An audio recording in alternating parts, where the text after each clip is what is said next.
આપણે માનનીય પ્રધાનમંત્રીશ્રીના કાર્યક્રમની અંદર રાજકોટ ખાતે 25 તારીખના રોજ 1400 બસો છે એ કાર્યક્રમ અંતર્ગત ફાળવવામાં આવેલી છે, જેને ધ્યાને લઈ રાજકોટ વિભાગ દ્વારા છે તેમાં 200 બસ છે એ ફાળવવામાં આવશે.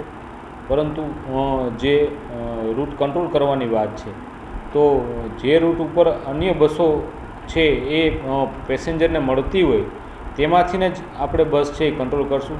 જે કોઈ ગામડાની અંદર એક જ બસ જતી હશે તો એની ખાસ તકેદારી રાખવામાં આવશે અને તેવી બસ છે એ આપણા દ્વારા છે એ કંટ્રોલ કરવામાં ક્યારેય પણ આવતી નથી. સર, ખાસ દ્વારકા પણ કાર્યક્રમ છે તો ત્યાં આપણે રાજકોટની બસો જશે?